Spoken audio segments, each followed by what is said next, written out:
They taped a notice to my door like I was some squatter who'd stumbled onto the wrong porch.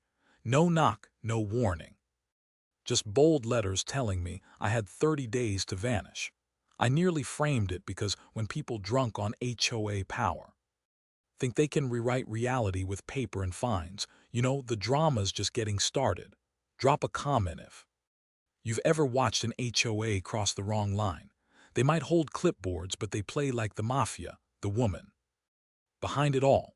A self-declared community curator who thought my modest cabin was ruining her lakeside brochure aesthetic. Bless her heart, she thought intimidation would be enough. She should have read the fine print, or better yet, the land records.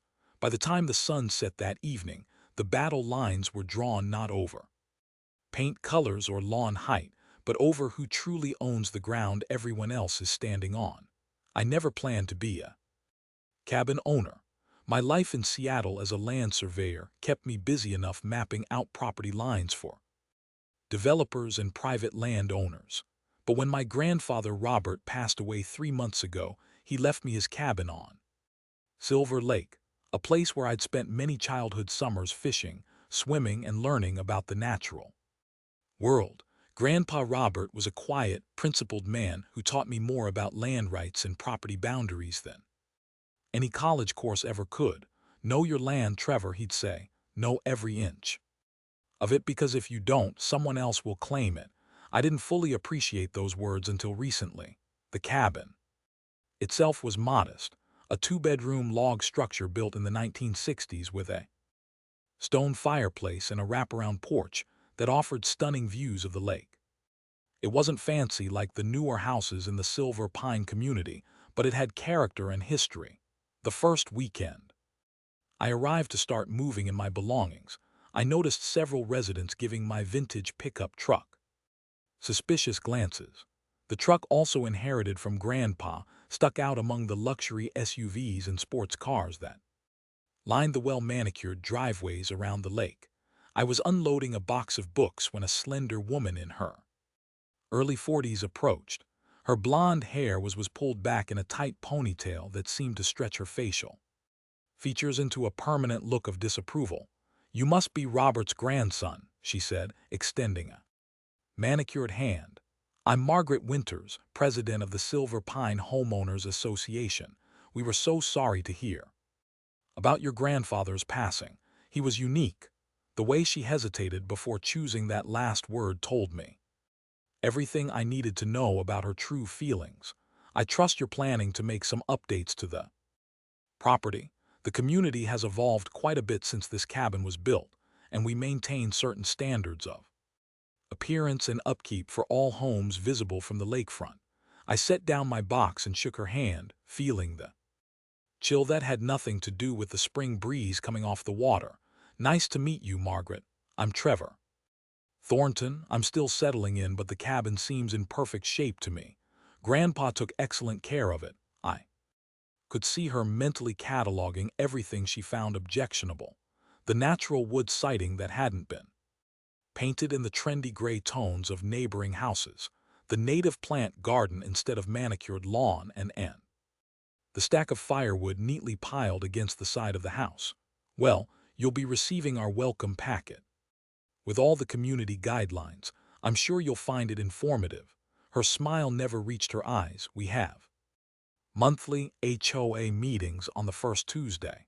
You'll want to attend the next one to introduce yourself to everyone." As she turned to leave, she added, "And you'll need to move that truck to the garage or rear of the property. Visible parking of recreational or vintage vehicles isn't permitted in Silver Pine." Before I could respond that the truck wasn't recreational, my daily driver, she was already walking away, phone in hand, apparently photographing other properties as she went. I was still staring after her when a friendly voice called out from the neighboring cabin, "Don't mind the Queen of Pines. She's on a power trip." The woman approaching had warm brown eyes and a genuine smile. "I'm Ellie Collins. I teach high school biology in town and live in that blue cabin over there. Your grandfather was my favorite neighbor. He used to let my students come take water samples from his section of the lake for our ecology projects. We chatted as I continued unpacking and Ellie filled me in on the neighborhood dynamics. Margaret and her husband Thomas had moved to Silver Pine about 5 years ago, and she had quickly worked her way onto the HOA board, then to the presidency. Ever since then, it's been fine after. Fine after rule change, Ellie explained. They forced out 3 longtime residents, already by making compliance so expensive and complicated that selling was the only option. You, our grandfather, was the only one who never backed down. She lowered her voice. Be careful with her, Trevor. The Winters have plans for this lake, and your grandfather's property was the last piece that didn't fit their vision. That night, after Ellie left, I decided to explore the cabin thoroughly. In what had been my grandfather's study, I found a filing cabinet filled with property documents, surveys, and correspondence with the HOA dating back decades. As I sifted through the papers, a pattern emerged. The HOA had been gradually attempting to claim portions of my grandfather's land through easements, rule changes, and outright encroachment. But what caught my attention were the original property deeds and survey maps. According to these documents, my grandfather didn't just own the cabin and its immediate surroundings. He owned 60% of the lake itself, the entire North Shore including the community dock, and surprisingly the land beneath the HOA clubhouse. I remembered a conversation from when I was 12, fishing with Grandpa from that very dock. A man in an expensive suit had approached asking to speak with him privately. When the man left, my grandfather seemed troubled. That man offered me enough money to live like a king for the rest of my life, he told me. All I had to do was sell this land. When I asked why he didn't take the offer, he simply said, "Someday you'll understand why I never sold an inch of this land, Trevor, no matter what they offered." The doorbell rang, interrupting my thoughts. On my porch was a thick envelope marked Silver Pine, HOA official notice. Inside was a 10-page document detailing all the ways my property violated community standards, with a helpful estimate for the required improvements totaling $18,000, all to be completed within 30 days. As I stared at the ridiculous demands, my phone rang. It was a text from Ellie. Got one too. Meeting tomorrow night to discuss community aesthetic concerns. You might want to be there. The Silver Pine Community Clubhouse was an impressive structure with large windows overlooking the lake. A vatted ceiling with exposed beams and expensive-looking furniture arranged around a massive stone fireplace. About 30 residents were already seated when I arrived for the HOA meeting, with Margaret standing at a podium at the front of the room. Beside her sat an older man with wire-rimmed glasses and a stern expression, whom she introduced as Victor Hayes, the HOA's legal counsel. I took an empty seat near the back, nodding to Ellie, who gave me an encouraging smile from across the room.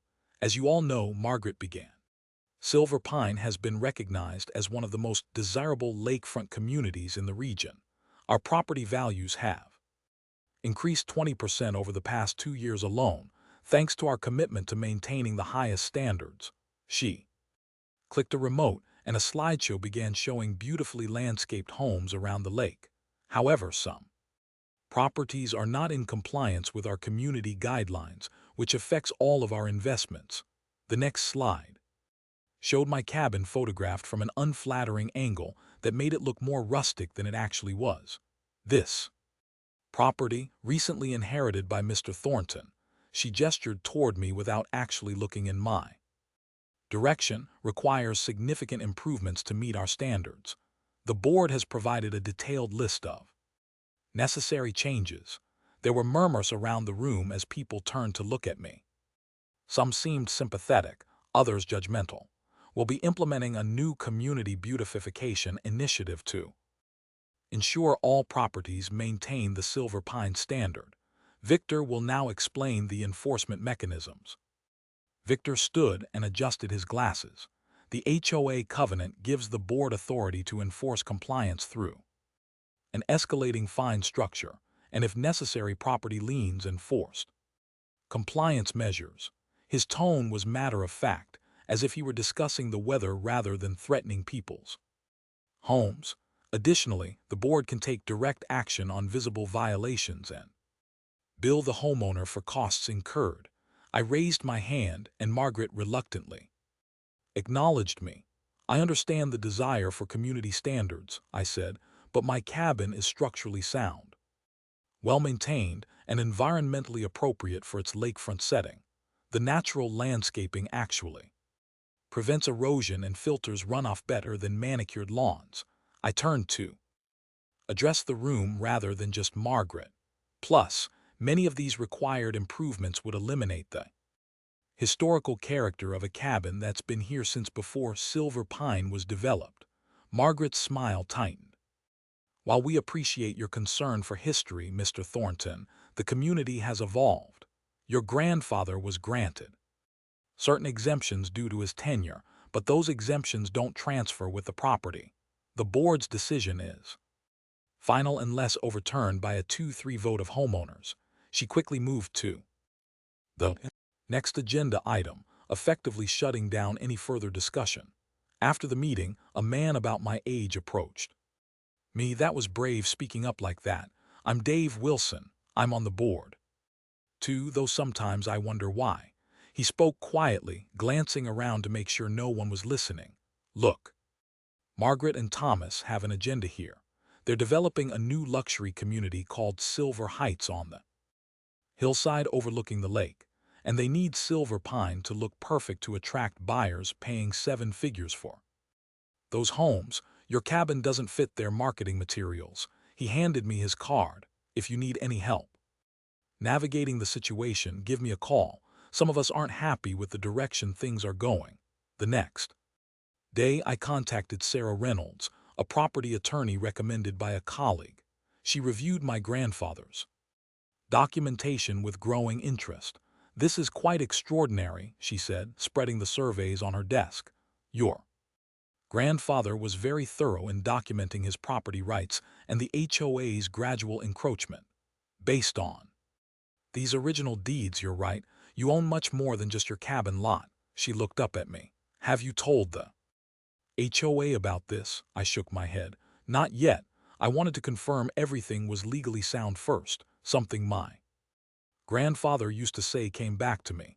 In a game of chess, you don't show your queen until the right moment. That's why. Sarah nodded. Because once they know, they'll immediately try to challenge it. We should gather more supporting documentation from county records before making any moves. She made some notes. Meanwhile, document everything they do. If they're planting things on your property or making changes without permission, that's trespassing. That advice proved prescient. The following weekend, I returned from grocery shopping to find a landscaping crew planting a row of uniform rubs along my property line. When I asked what they were doing, the foreman handed me a work order from the HOA for community frontage beautification. I politely but firmly asked them to leave my property. The next day, I received a $500 fine for removing approved landscaping and interfering with authorized HOA maintenance. As predicted, the Community Beautification Initiative targeted my property specifically. I began finding HOA violation notices regularly, each more absurd than the last. My vintage truck was deemed an unauthorized recreational vehicle. My stack of firewood was a fire hazard, despite being exactly as my grandfather had always kept it.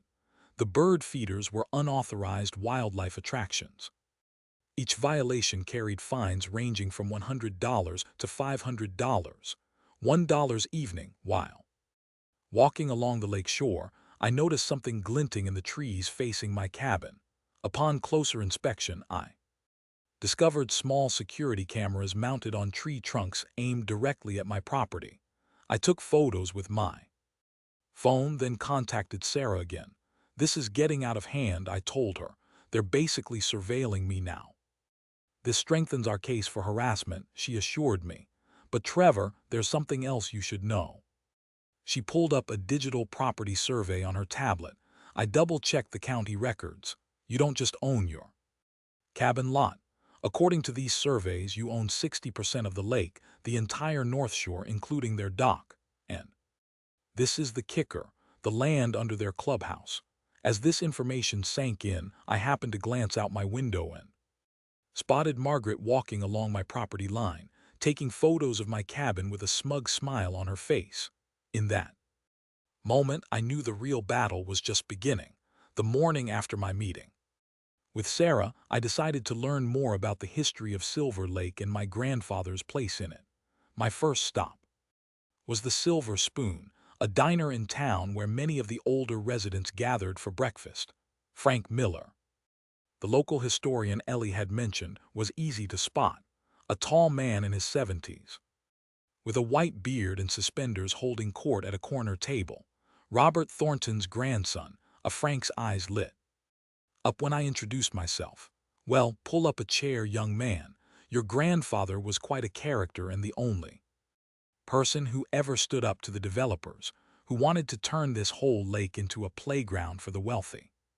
Frank introduced me to several other longtime residents, all of whom had stories about my grandfather's stubborn defense of his land. Those fancy people in the Silver Pine don't know it, but if it weren't for your grandfather, that whole North Shore would be 20-story condos by now. He blocked 3 major development attempts in the 1970s and 80s. Over pancakes and coffee, Frank explained how Silver Lake had transformed from a quiet fishing spot with a few cabins to an increasingly exclusive community. Your grandfather's land was the original homestead.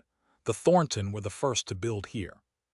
Back in the 1930s, during the drought, HT of 77, when the lake receded, he legally claimed the exposed shoreline and part of the lake bed.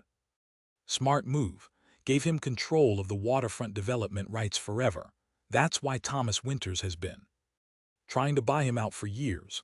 Thomas Winters, Margaret's husband, I asked, suddenly making the connection. One and the same, nodded. An elderly woman named Dorothy. Thomas is a developer. Built those cookie-cutter mansions on the South Shore. Now he's working on that monstrosity on the hillside, Silver Heights there, calling it ultra-luxury homes with exclusive lake access. Except the access isn't so exclusive if they don't control the whole lake, is it? She winked at me. Your grandfather turned down $2 million from Thomas 5 years ago, said the land wasn't for sale at any price. Armed with this new context, I returned to the cabin and spent the afternoon digging deeper into my grandfather's files. In the back of his desk drawer, I found a leather-bound journal documenting decades of interactions with developers and the HOA. Reading his precise handwriting was like hearing his voice again. Another offer today, this time from Winters Development. Same song, different singer. They don't understand that some things aren't for sale. Later entries detailed the HOA's formation and gradual shift from a neighborly organization to what my grandfather called a developer's enforcement arm. He had meticulously recorded each encroachment on his property rights, the dock expansion that crossed onto his water rights, the removal of old-growth trees along the shoreline. The construction of the clubhouse was on what had historically been part of the Thornton property. A knock at the door interrupted my reading. It was Ellie, accompanied by 3 other homeowners from around the lake. We saw what happened with the landscaping crew, she said, and we've all had our run-ins with Margaret's reign of terror. We thought you might like some allies. That night, with their encouragement still fresh, I drafted a formal letter to the town's civic affairs office outlining the HOA's pattern of harassment and encroachment. I also sent a copy to the editor of the local paper just in case.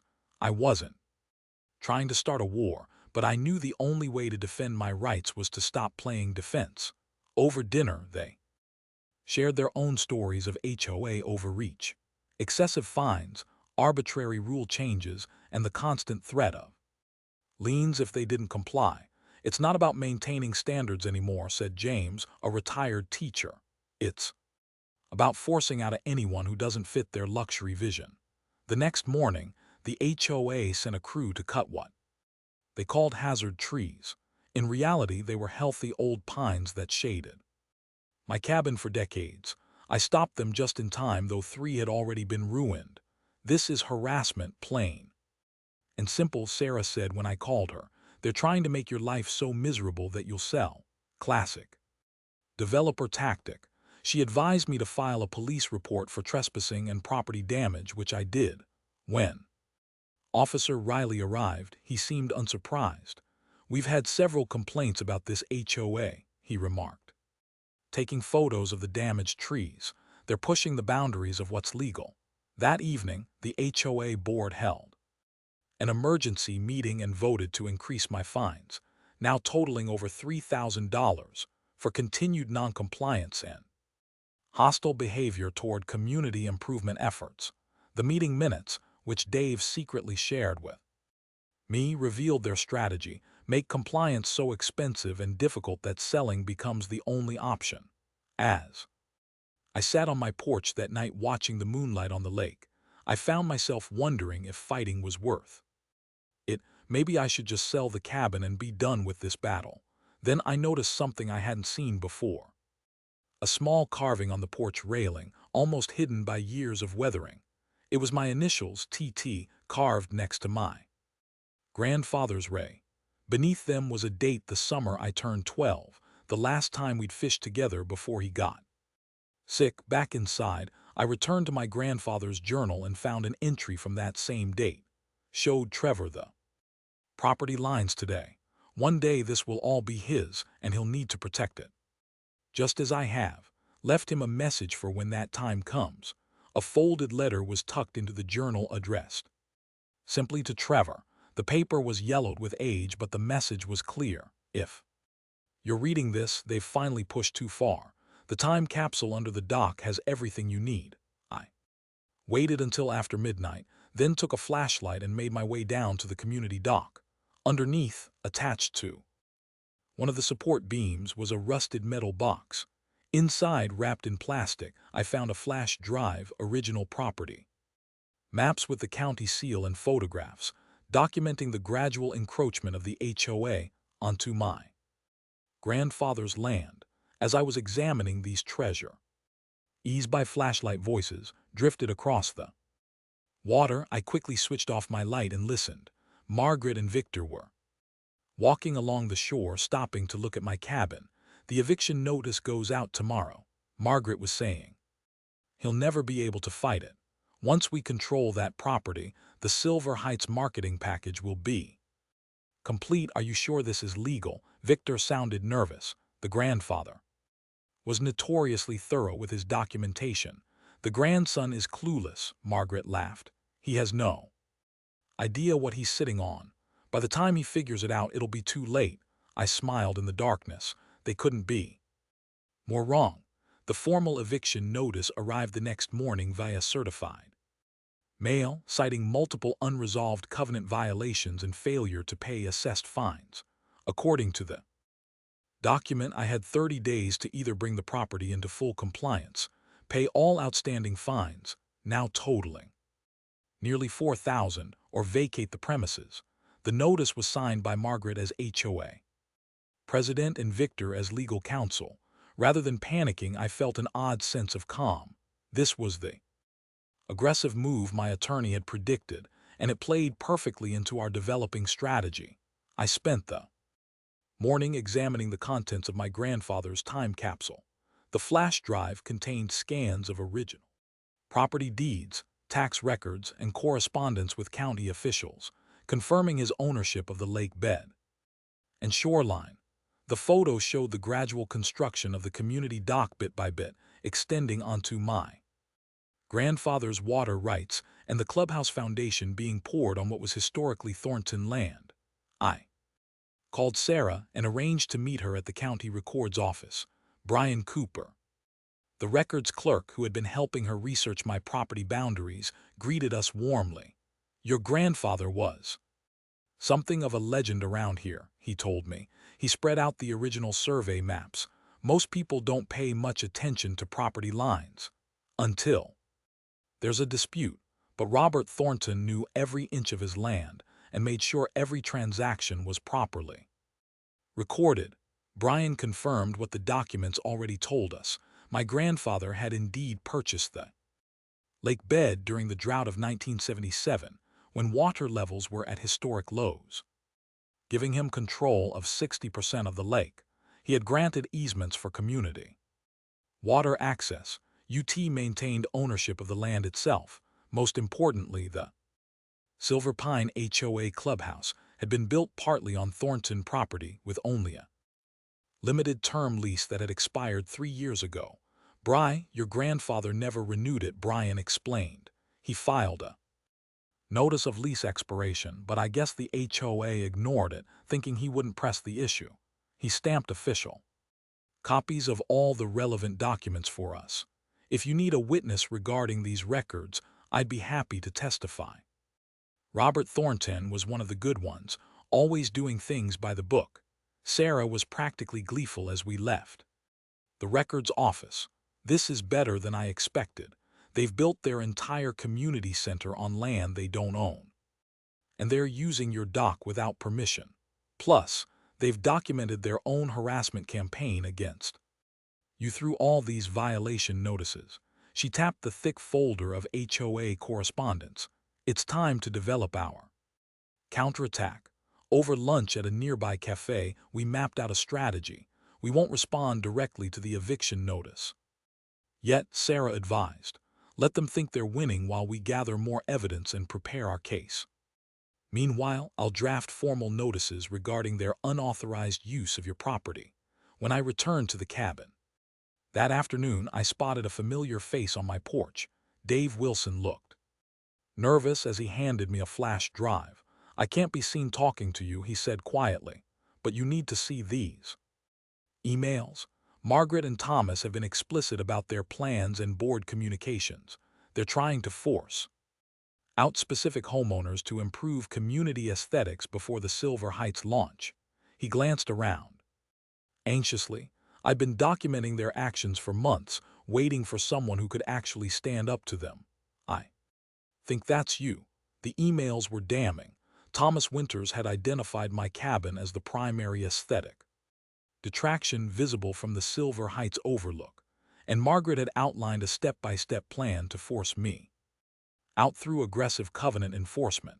Other emails discuss it using HOA funds to make landscape changes to my property without permission, and even the strategic placement of cameras to monitor my activity. Most disturbing were the messages discussing the planned eviction, with Thomas writing, once we control the Thornton eyesore, we can proceed with Phase 2 of the development plan.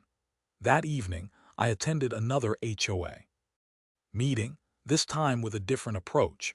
Instead of arguing or defending myself, I took D notes. After the meeting, Margaret approached me with a cold smile. I hope you're reconsidering your position, Mr.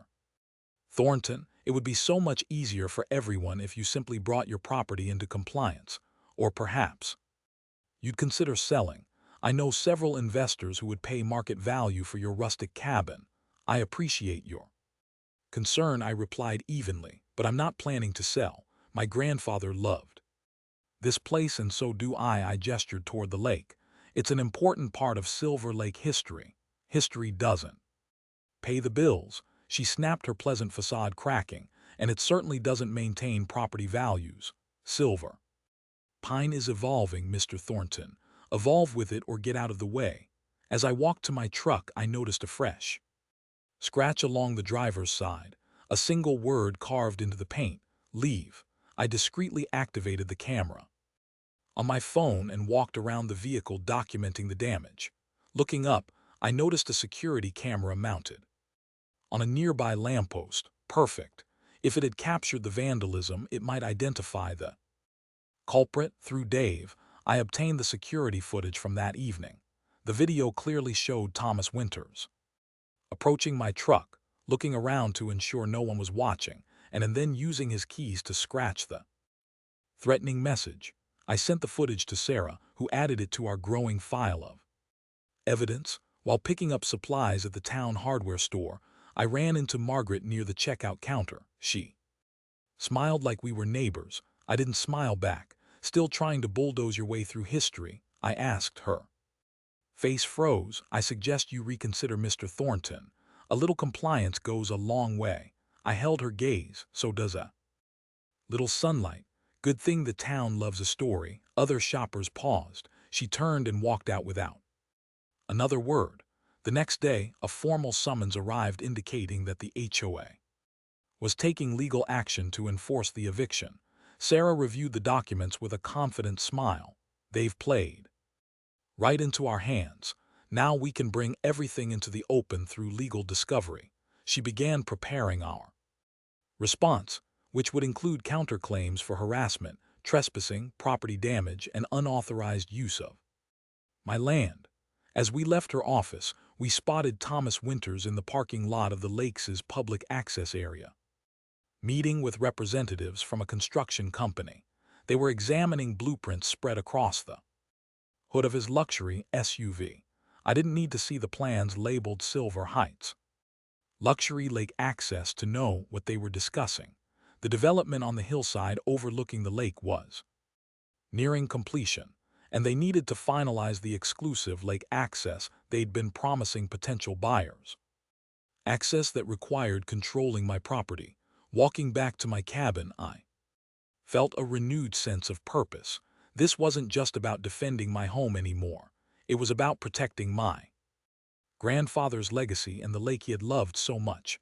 The morning after receiving the legal summons, I hired a professional surveyor, a former colleague, who owed me a favor to mark the exact boundaries of my property based on the official records.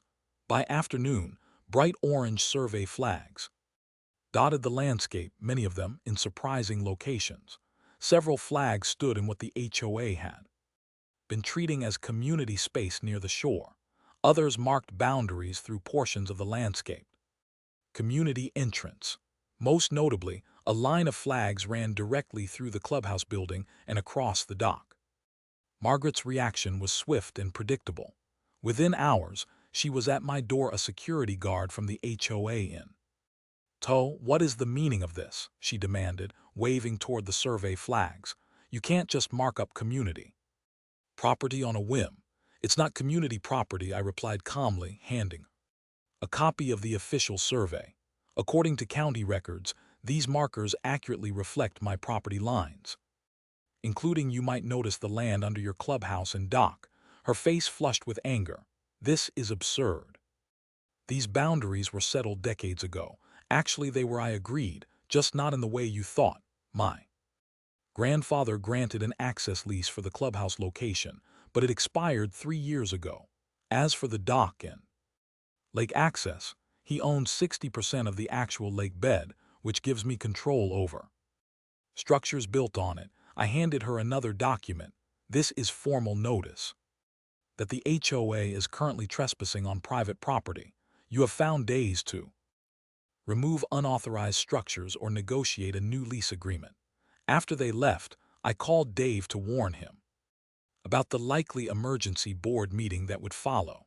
Sure enough, within hours, Margaret had convened the board to discuss what she called a hostile takeover attempt of community property. Dave secretly recorded the meeting for me, capturing Margaret's increasingly frantic attempt to dismiss my claim. And Victor's growing concern as he reviewed the documentation I'd provided. Over the next week, word spread through Silver Pine about the property dispute. Many homeowners, particularly those who had suffered under Margaret's regime, reached out to express their support. Ellie organized an informal gathering at her cabin where I explained the situation to concerned neighbors. I'm not looking to restrict anyone's enjoyment of the lake, I assured them. Unlike the current HOA leadership, I don't believe in using property rights as a weapon. I just want fair treatment and recognition of my legitimate ownership. Margaret responded by escalating her campaign against me. HOA landscapers attempted to remove my survey markers, only stopping when confronted with trespassing charges. A large truck mysteriously blocked my driveway one morning, requiring a tow truck to remove it. The HOA newsletter included a special feature on community threats and property values, with a poorly disguised reference to non-conforming properties that endanger everyone's investments. The situation took a darker turn when Thomas Winters approached me directly as I was checking my mail. "You're making a serious mistake," he said, his voice low but intense. "People who fight the HOA end up leaving one way or another. Save yourself the trouble and take a fair offer for that shack." When I didn't respond, he added, "This is bigger than you understand. Silver Heights represents a $50 million investment. We won't let some cabin-dwelling nobody derail it." That night, my water mysteriously stopped working. The emergency plumber discovered that the main line to my cabin had been deliberately damaged. Here it ran near the community access road. The repair cost $800. Coincidentally, a miller to my latest round of HOA fines. Using my grandfather's extensive documentation and the new evidence of harassment, I filed a formal complaint with the county about the HOA's actions. The complaint detailed the pattern of targeted enforcement, the unauthorized entry onto my property, the surveillance, and the vandalism, all tied to the effort to force me out for the benefit of the Silver Heights development. Margaret's reaction revealed her desperation. Rather than backing down, she doubled down. Community security patrols began driving past my cabin hourly. New violation notices appeared daily, each more absurd than the last. And in a particularly bold move, a community safety inspection was scheduled for my property without my consent. The situation reached a breaking point when I returned home one afternoon to find a construction crew at the community dock, which my survey had confirmed was mostly on my property. The crew was measuring and marking sections of the structure with spray paint. When I asked what they were doing, the foreman showed me a work order for a dock renovation project from the Silver Pine HOA, complete with a county permit bearing Margaret's signature certifying HOA ownership of the dock area. I immediately called the sheriff's office.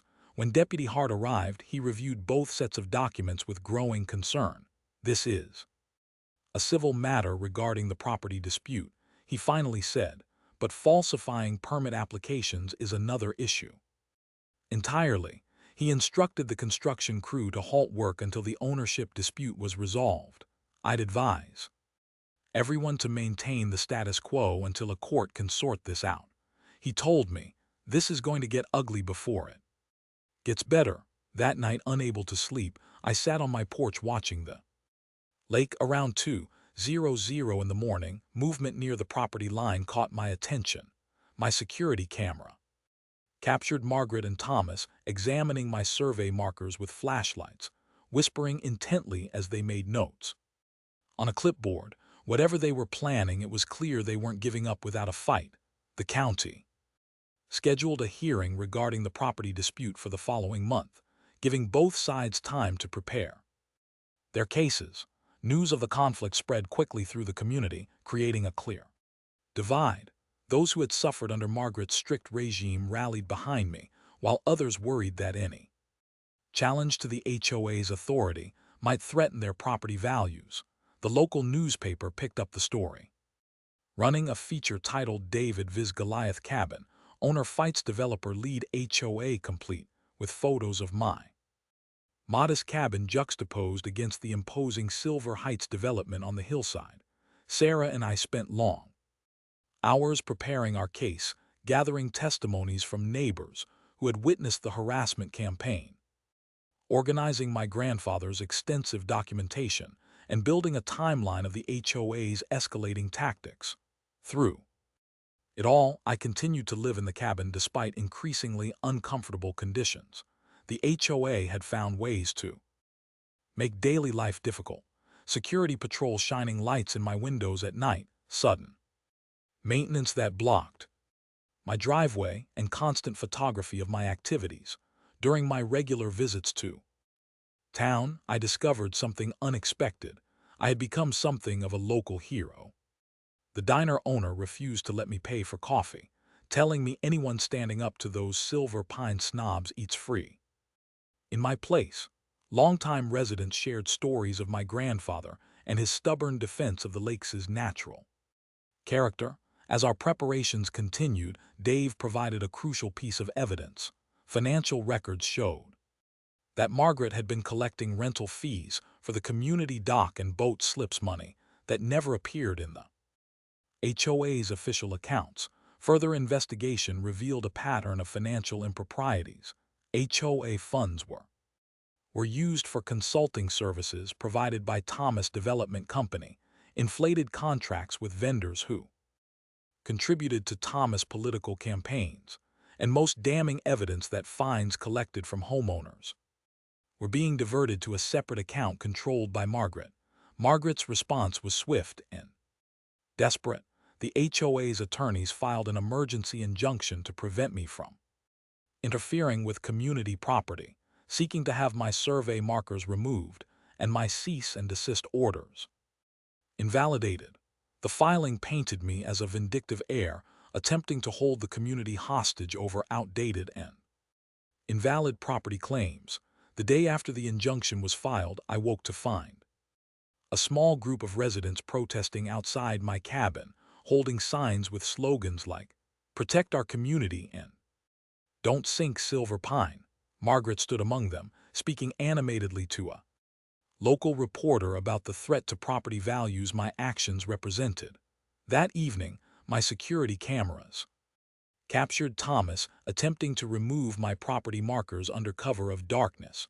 When confronted with this evidence, the HOA claimed he was simply inspecting the markers to ensure they hadn't been tampered with, a transparent lie that further undermined their credibility.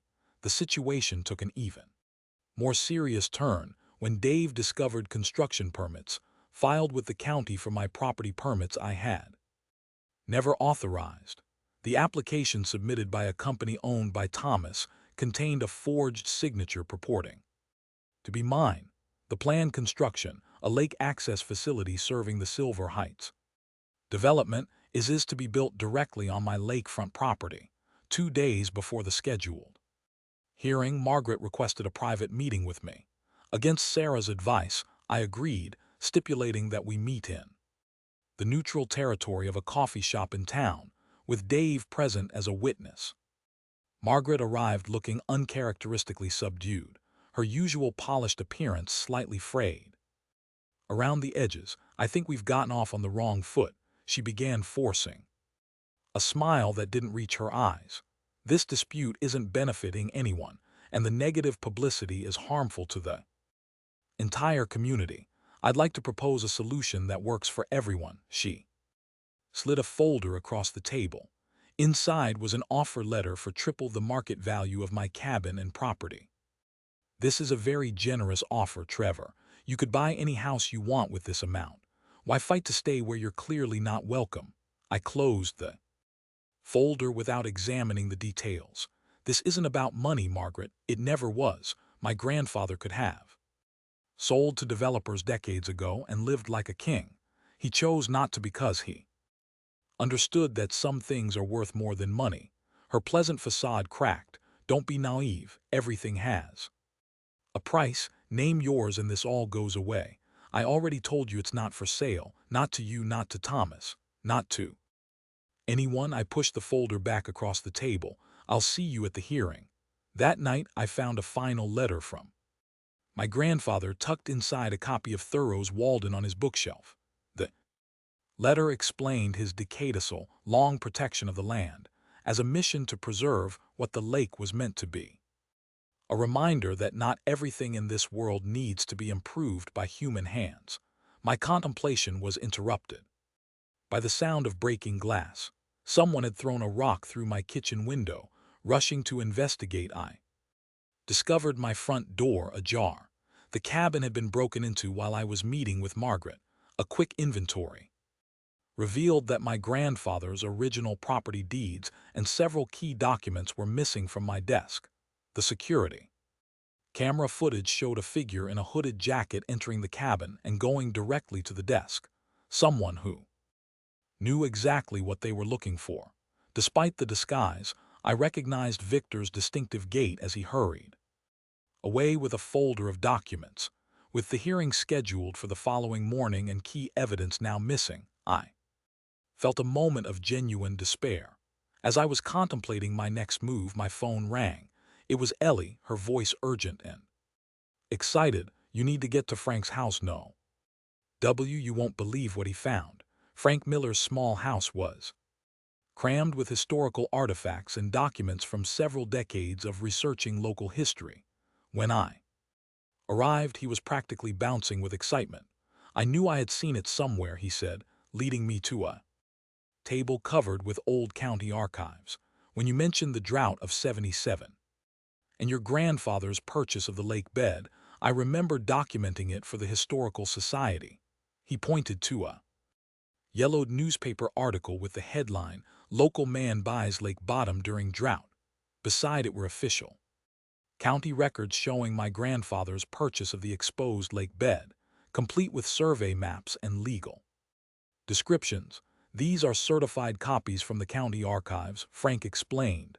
"I was the county historian for 20 years before I retired. These documents have been in official storage all this time, completely separate from your grandfather's personal papers." I could have hugged him, Frank. "They broke into my cabin and stole the original documents. This might save my case." Frank's eyes narrowed. "Theft and breaking and entering, that goes beyond HOA bullying." He gathered the archives carefully. "I'll bring these to the hearing myself and testify to their authenticity. No one can question county records or suggest you fabricated them." The Silver Pine Community Center was packed the next morning for the county hearing. The room had been divided with HOA representatives and their supporters on one side and those supporting my position on the other. Margaret sat at the front table with Victor and Thomas, all three looking confident despite the setback of the break-in, not yielding all the evidence they had hoped to eliminate. As the hearing began, Margaret's attorney presented their case, first arguing that my claims were based on outdated and superseded documents that the HOA had maintained and managed the disputed areas for decades without objection, and that my actions were disrupting an entire community's way of life out of personal spite. When it was our turn, Sarah began methodically dismantling their arguments. She presented the certified county records Frank had provided along with testimony from Brian Cooper, confirming the validity of my property claims. We showed evidence of the HOA's harassment campaign, including the security camera footage of Thomas vandalizing my truck and Victor breaking into my cabin. They've testified about the financial improprieties he had discovered, and several homeowners described their own experiences with Margaret's targeted enforcement tactics. The most damning evidence came from Ellie, who had been collecting water samples from the lake for her high school biology class for years. "Every spring we test water quality around the lake," she explained. "For the past 3 years, we found concerning levels of chemicals near the new construction areas, chemicals consistent with the runoff from the Silver Heights development site." She presented her students as data showing elevated levels of construction pollutants entering the lake precisely where Thomas's development was located, evidence that their project was violating environmental regulations, while Margaret's HOA looked the other way. During a break in the proceedings, Thomas approached me in the hallway, his previous confidence replaced by barely controlled panic. "This can go away," he said urgently. "Name your price, whatever your grandfather turned down. I'll double it. This is just business. No need to destroy reputations over a property dispute. This stopped being just business when you decided to harass me out of my home," I replied calmly. "When you vandalized my truck and when you had Victor break into my cabin, those weren't business decisions. They were criminal acts." The commissioner's ruling was unequivocal. My ownership of the disputed property was confirmed, including the majority share of the lake, the North Shore and dock, and the land under the clubhouse. All HOA fines and violation notices against me were invalidated.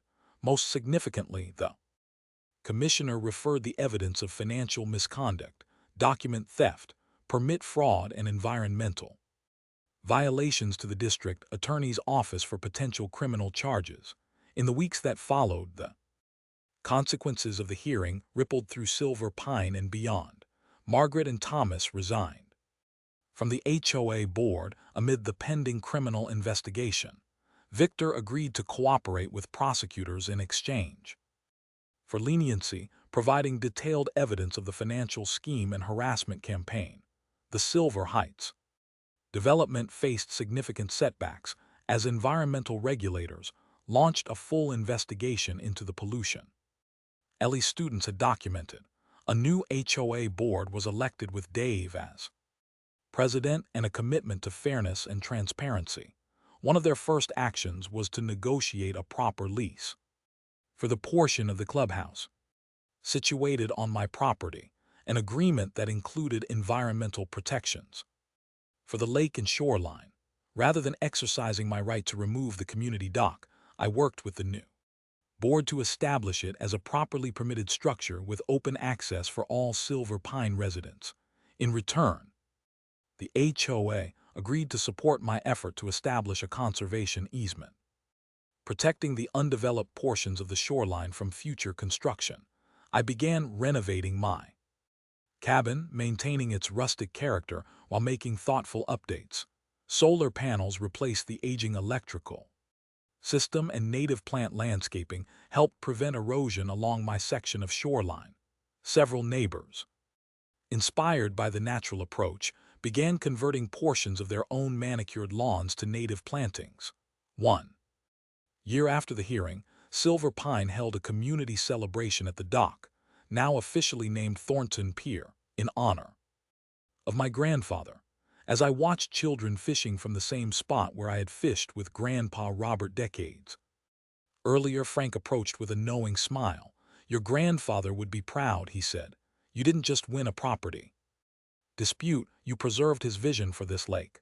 That evening I restored my grandfather's rowboat and rowed silently into the lake he loved. As the sun dipped below the trees, I felt his presence steady as ever. Some people measure wealth in acres. I measure it in the quiet resolve to protect what matters. At QA Stories, we don't just tell stories, we let the chaos speak for itself. If this one blew your mind, wait till you see what's